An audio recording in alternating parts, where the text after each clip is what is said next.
이 시간 에스라서 말씀 12번째 시간으로 에스라 6장 1절로 12절까지 말씀을 전하겠습니다. 먼저 우리는 지난 화요일 새벽 말씀을 통해서 성전 재건의 역사를 일으키는 유다 백성들을 하나님께서 돌보시고 보호하시는 것을 볼 수 있었습니다. 일의 시종을 정확하게 있는 그대로 들은 그대로 왜곡 없이 어떻게 합니까? 바사의 관리였던 다뜨네를 통해 다리오에게 보고되게 하셨습니다. 형통하게 하시는 하나님의 일하심을 우리가 함께 볼 수 있었죠.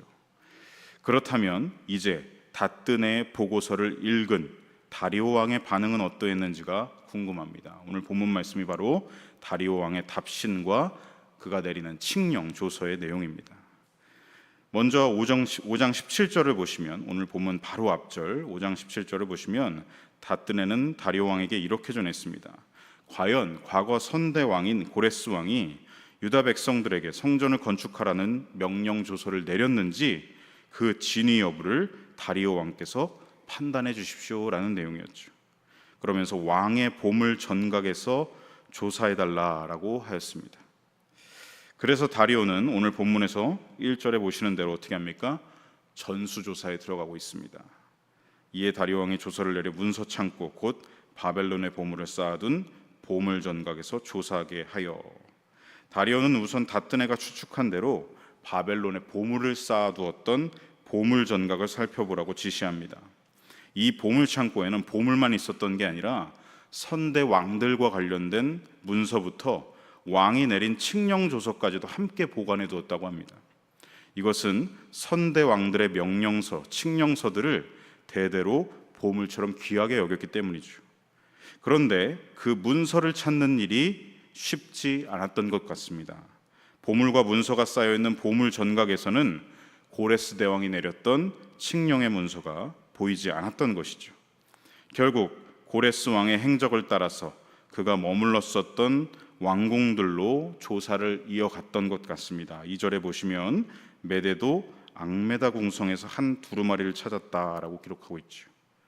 마침내 앙메다 왕궁에서 한 두루마리 문서를 찾게 되었습니다. 자, 에스라서를 보시면 이렇게 바사의 지역명들이 나오는데 계속 나오죠. 이해를 돕기 위해서 지도를 한번 준비했습니다. 지도를 잠깐 보시겠습니다. 이것이 바로 당시 바사 제국, 페르시아 제국의 거대한 영토였습니다. 그야말로 어마어마한 대제국이었죠. 지금으로 따지면 이란, 이라크, 시리아, 터키, 이스라엘, 이집트뿐만 아니라 중앙아시아에 있는 우즈베키스탄, 카자흐스탄 같은 이런 스탄 국가들도 이 바사 제국의 영토였다라고 합니다. 이 지도를 다음 화면을 통해서 좀 더 확대해 보시면 우리 오늘 2절에 나왔던 앙메다의 위치를 확인할 수가 있습니다. 정중앙에 위치하고 있죠. 서쪽 끝에 보시면 예루살렘도 보이고 있고, 또 바벨론의 수도였던 바벨론 성도 보입니다. 그리고 바사 제국의 수도였던 수산궁도 보이고 있습니다. 그리고 수산궁 위에, 수사 위에 저 앙메다가 위치하고 있지요. 이 앙메다는 본래 메데 제국의 수도였습니다. 세계사에서는 메데를 메디아라고 하죠. 그리고 이 앙메다는 엑바타나라고 표기합니다. 지금은 이 도시를 이란에서 하마단이라고 부릅니다. 고레스 대왕이 이 메데를 정복하면서 앙메다는 바사의 영토가 되었고, 그러면서 이 앙메다 왕궁은 어떻게 되느냐? 바사 제국 왕들의 여름 별궁이 됩니다. 특이하게도 바사의 왕들은 당시에 계절에 따라서 살기 좋은 도시로 이동을 해서 제국을 다스렸다고 합니다. 본래 바사 제국의 주 수도는 우리가 알던 수산, 세계사에서는 수사라고 하죠. 성경에는 보면 수산궁이라고 표기를 합니다. 느헤미야서와 에스더서의 배경도 바로 이 수산궁이죠. 이 수산궁은 바사 왕들이 주로 봄에 머물렀던 수도이고, 여름이 되면 왕들은 어디로 이동을 하느냐? 북쪽인 앙메다 왕궁으로 이동을 해서 이 나라를 다스렸습니다. 그리고 추운 겨울이 되면 다시 남서쪽으로 이동을 해서 바벨론 성에 머물면서 지배를 했다고 하죠. 그래서 이 세 지역을 연결해 보면 이 티그리스 유프라테스 강을 중심으로 삼각형을 형성하고 있다는 것을 아까 우리 지도를 통해서 볼 수 있습니다. 이것이 바로 바사 제국의 수도와 행정 중심지였다, 이 삼각형지대가 그러한 곳이었다라는 것을 알 수 있죠. 지리적으로 보아도 앙메다는 북쪽에 위치한 도시여서 비교적 시원했기 때문에 여름에 이용했을 것이고, 겨울이 되면 남서쪽의 따뜻한 도시 바벨론성, 그리고 봄이 되면 다시 주수도였던 수산궁으로 이 바사의 왕들이 돌아왔던 것입니다. 계절이나 지리적인 이유를 들었는데 이뿐만이 아니겠죠. 아마 정치적인 이유도 있었을 것입니다. 메대 제국을 무너뜨리고 바벨론을 무너뜨리고 대제국을 건설했던 바사이기 때문에 왕들이 어떻게 합니까? 메대의 수도였던 앙메다에서도 머물고 바벨론의 수도였던 바벨론 성에도 머물면서 아마 민심을 안정시키려고 했던 것이겠죠. 아무튼 바사의 수도는 이렇게 총 3곳이라고 볼 수 있는 것입니다. 그래서 왕들이 계절마다 그 도시에서 머물 때마다 내렸던 문서들이라든지 칙령 조서라든지 이런 것들이 이 3도시마다 각각 따로 있었던 것이죠. 앙메다에서 지배를 할 때는 거기서 내린 칙령 조서가 앙메다 문서보관소에 보관되었던 것이고, 바벨론에서는 바벨론에, 그리고 수산에서는 수산국 문서보관소에 보관되어 있던 것이 맞는 것입니다. 그러므로 이 2절의 기록을 통해서 우리는 무엇을 알 수 있느냐? 이 고레스가 바벨론 벨사살 왕을 중이고, 다니엘사에 나오는 벨사살 왕이 있지 않습니까?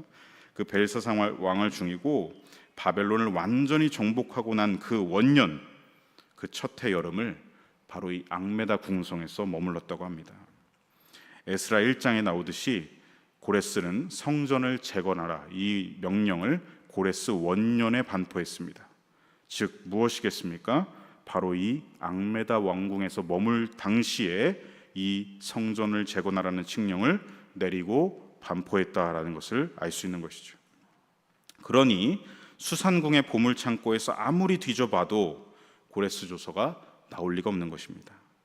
그러므로 이 2절 앙메다 궁성에서 고레스의 조서가 발견되었다, 에스라가 이렇게 세밀하게 이것까지 기록한 이유는 무엇이겠습니까? 하나님께 감동을 받아 내린 고레스 왕의 칙령은 역사적으로도 사실이었다, 진실이었다라는 것을 시사해 주고 있는 것입니다. 이제 고레스가 내렸던 칙령의 내용을 다시금 살펴보겠습니다. 우리 3절로 5절까지 말씀을 함께 읽어보겠습니다. 고레스 왕 원년에 조서를 내려 이르기를,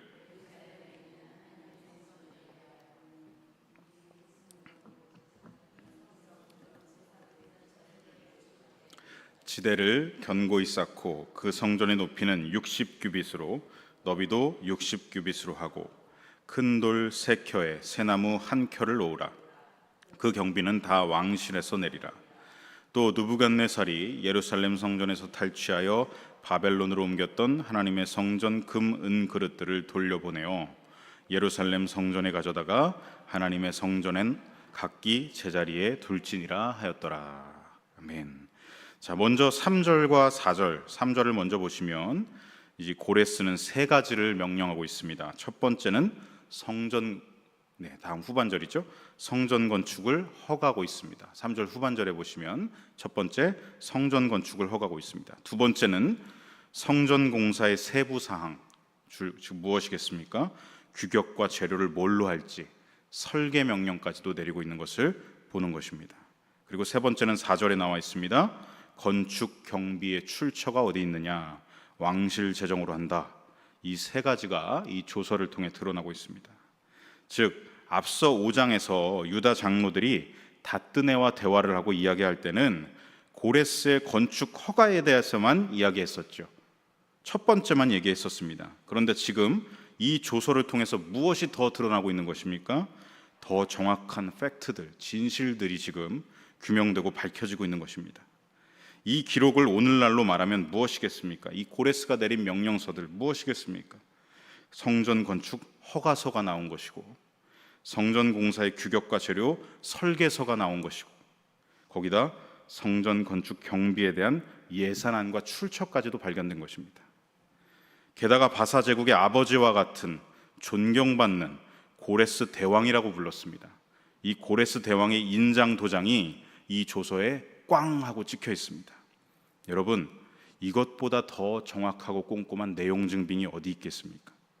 결국 바사 제국의 법률적으로나 행정적으로나 성전 제공 공사는 불법이 아니라는 것이, 전혀 문제가 될 게 없다는 것이 밝혀지고 있는 것입니다.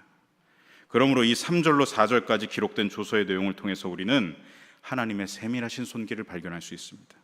모든 일을 주 안에서 막히지 않도록 형통하게 하시는 그분의 세밀한 손길을 우리가 볼 수 있는 것이죠. 이어서 5절에서는 바벨론에 탈취당했던 성전 그릇들에 대한 언급이 나오고 있습니다. 에스라 1장에서 보았던 고레스 칙령의 내용이죠. 여기서 그 내용이 다시 다리오 조서를 통해 읽혀지고 있는 것입니다. 이는 그동안 성전 그릇들이 어떤 상태였습니까? 이방신에 대한 패배의 상징물처럼 오랫동안 우상신전에 진열만 되어 왔는데, 이제는 어떻게 합니까? 다시 하나님을 섬기는 사람들에 의해서 원래 장소로, 본래의 목적대로 제자리로 돌아간다라는 것을 강조하고 있는 내용입니다. 아직 성전이 완공되기도 전에 성전 그릇들이 먼저 반환되었다라는 것에는 이런 의미가 담겨 있는 것이죠. 어떤 의미입니까? 이 도구들은 마치 하나님의 백성들, 돌아온 하나님의 백성들을 상징하는 것입니다. 포로 귀환한 유다 백성들을 상징하는 것이죠. 비록 하나님의 백성들이 죄악된 길로 나아가 하나님과 반대편에 서서 결국 이러한 징계의 시간을 갖게 되었지만, 하나님께서는 어떠십니까? 하루빨리 당신의 백성들이 돌아오기를, 회복되기를 바라시는 마음, 그리고 성전의 거룩한 성전에서 이 사용될 그릇들과 같이 백성들이 다시 하나님의 거룩한 자녀들로 돌아오기를 그 누구보다 열망하고 계신다는 것, 하나님의 마음을 볼 수 있는 말씀이기도 합니다. 이어지는 6절로 12절, 본격적으로 다리오의 명령이 내려지고 있습니다. 그 내용을 함께 보실 텐데, 3절로 5절은 과거 고레스 칙령을 우리 다시 언급했던 내용이었고, 이제 6절부터 현재 왕인 다리오의 명령서가 내려지고 있습니다. 우리 6절로 7절 말씀을 화면을 통해서 함께 읽어보겠습니다. 이제 유브라데강 건너편 총독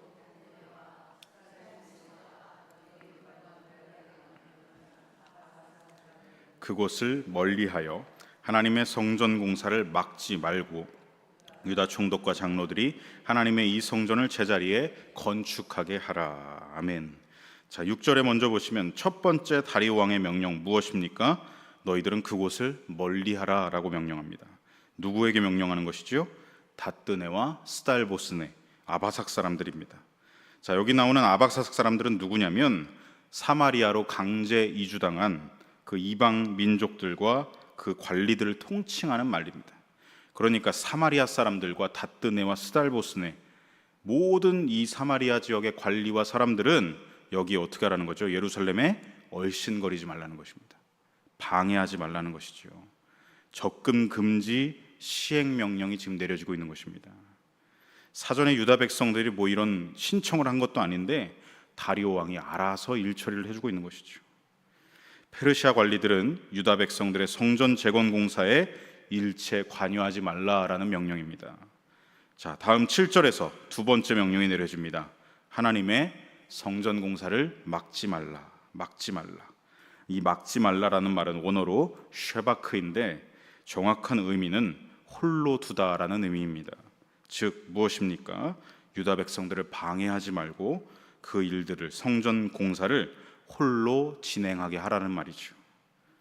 우리는 먼저 이 두 가지 명령, 접근하지 말라, 막지 말라라는 명령을 통해서 고레스 왕 시절에 이 성전 공사가 왜 멈추게 되었는지, 다리오 왕이 이제는 그 진실을 알아차린 것 같습니다. 그 뒷일도 다 알게 되었다는 것을 유추해 볼 수가 있죠.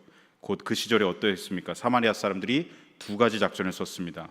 성전 공사하는 곳에 접근해서 그들을 조롱하고 겁박하면서 방해했고, 왕의 책사들에게까지 뇌물을 주면서, 뇌물을 청탁을 하면서 왕에게 왜곡된 보고가 들어가도록 해서 성전 공사를 16년간 멈추게 만들었죠. 그러한 온갖 방해와 뇌물 청탁이 있었다, 뒤에 그런 일들이 있었다라는 것을 다리오가 알게 된 것 같습니다. 그래서 지금 어떻게 합니까? 이렇게 강력한 시행 명령을 내리고 있는 것이죠. 그리고 다시금 선대 왕인 고레스 왕의 칙령을 받들어서 다리오는 마지막 세 번째 명령을 내리고 있습니다. 7절 하반절입니다. 함께 읽겠습니다. 하나님의 성전을 제자리에 건축하게 하라. 자, 이렇게 세 가지 명령, 접근 금지 시행 명령, 방해 금지 시행 명령, 건축 시행 명령이 땅 공포되고 있는 것이죠. 이제 어떻게 됩니까? 대적들은 더 이상 어떤 방법을 쓸 수도 없고 어떤 방법으로도 성전 재건을 방해할 수 없게 된 것입니다. 그리고 더 나아가서 다리오는 이런 명령까지 내리고 있습니다. 우리 8절로 12절의 내용인데 눈으로 한번 쭉 보시면 8절에서는 성전 건축에 들어가는 재정이 들지 않겠습니까? 이제 이거를 어디서 쓰라 말하는데 유프라테스강 서쪽 총독이 거두어들인 세금 중에서 그 경비를 대어주라라고 명령합니다.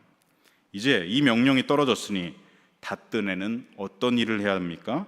그동안은 이들이 성전 건축을 짓는지 안 하는지를 감시하는 감시자였는데 이 명령과 함께 그는 이제 직책이 바뀝니다. 성전 건축 후원의 회장이 된 것이죠.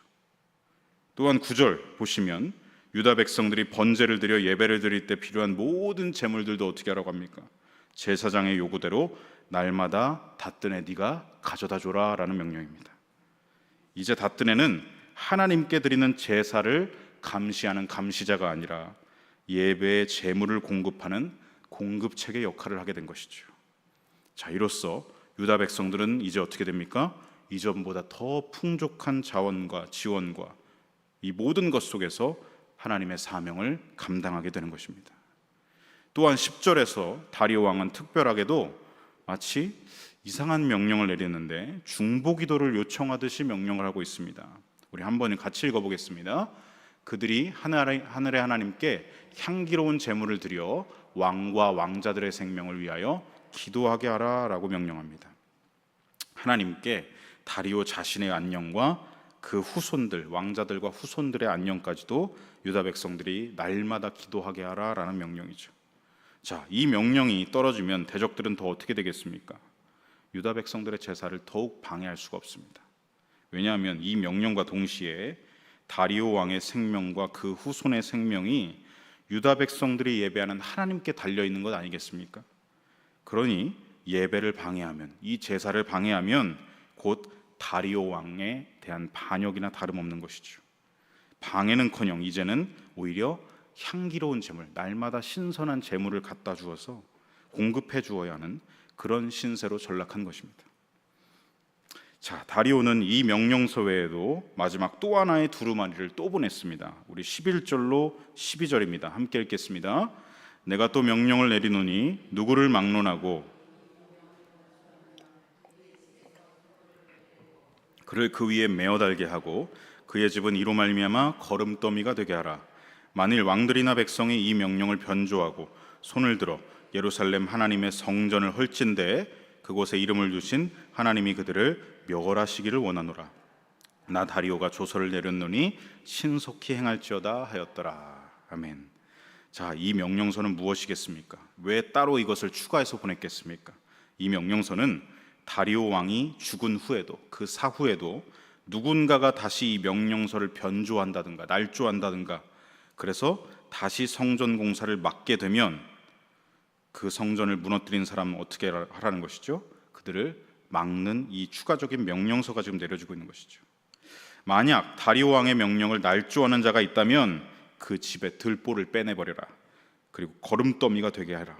이는 그 집과 그 가정을 대대손손으로 파괴해버리겠다라는 엄중한 경고입니다. 그리고 매어단다라는 말이 있죠. 이것은 너는 대역죄인이 되는 것이다.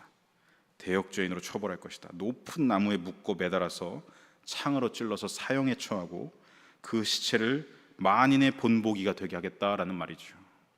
자, 어떻습니까? 이제 그 누구도 이 무시무시한 경고와 형벌 앞에, 심판 앞에 이 명령서를 날조하지 못하게 되었습니다.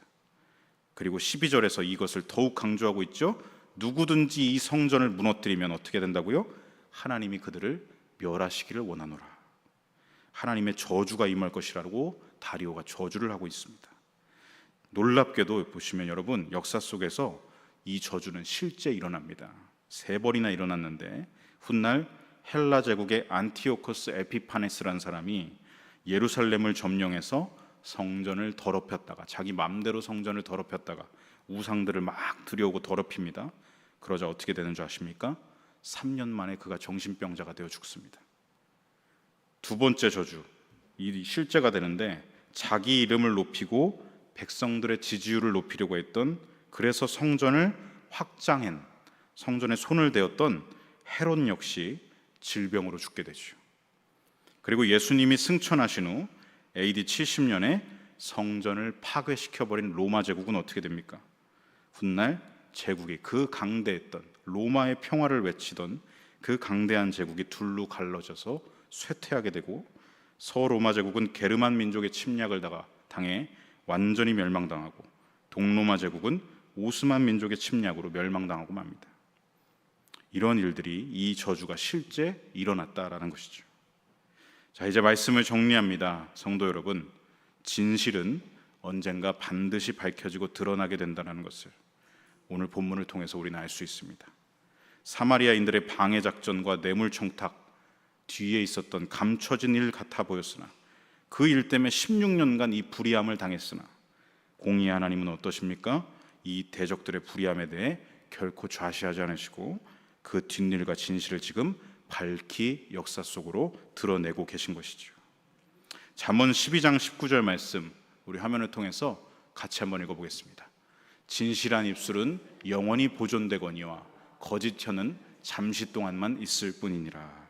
아멘. 여러분, 거짓이 득세할 때는 우리가 너무나 힘들고 고통스럽습니다. 그러나 기억하십시오. 거짓은 결코 영원하지 않습니다. 오직 진리를 말하는 입술, 하나님의 진리를 말하고 순종하는 자들만이 영원히 보존된다라는 것을 기억하시기 바랍니다. 오늘 이 에스라 본문을 통해서 우리는 이 잠언 말씀이 실제라는 것을 우리는 깨달을 수 있는 것이죠. 그러므로 사랑하는 성도 여러분, 우리의 신앙의 여정 가운데 때로 상황과 현실이 진리를 부정하는 것 같아 보여도, 거짓과 악과 고통이 득세하는 것 같아 보여도 끝까지 하나님의 말씀을 붙드시고 진리의 편에 서시길 바랍니다. 말씀을 따라 행하며 인내하고 소망으로 반드시 이루어질 하나님의 뜻과 나라를 바라보시면서 오늘도 내일도 받은 사명과 주님의 일에 동참하시길 소망합니다. 하나님의 뜻은 중단되지 않고 반드시 성취될 것입니다. 그러므로 끝까지 충성된 주의 사람으로 오늘도 그 믿음의 삶을 살아가시는 저와 여러분 되시기를 간절히 소망하고 축복합니다. 아멘. 기도하겠습니다. 내 영혼아, 네가 어찌하여 낙심하며 어찌하여 내 속에서 불안해하는가? 너는 하나님께 소망을 두라. 나는 그가 나타나 도우심으로 말미암아 내 하나님을 여전히 찬송하리로다. 아멘. 진리와 생명 되시는 하나님 아버지, 오늘 말씀 속에서 다리오 왕을 통해 성전 건축을 막지 말고 건축하게 하라 하시는 하나님, 거짓의 입술과 세력을 밝히 드러내시며 그 괴계를 막으시고 하나님의 성전 역사를 이루어가도록 인도하시는 하나님의 선하신 손길을 보게 됩니다. 오늘 저희들도 그 하나님의 손길을 바라보게 하시고 진리의 편에 서게 하여 주시옵소서. 진리의 말씀을 따라 순종하는 삶과 행하는 발걸음 되게 인도하여 주시옵소서. 현실과 상황 속에 매몰되는 인생이 아니라 성취될 하나님의 뜻과 나라를 바라보는 인생, 오늘 하루도 그 믿음으로 살아가게 하여 주시옵소서. 오늘도 성경을 통하여 말씀해 주심을 감사드리며 우리 구주 예수님의 이름 받들어 함께 기도드립니다. 아멘.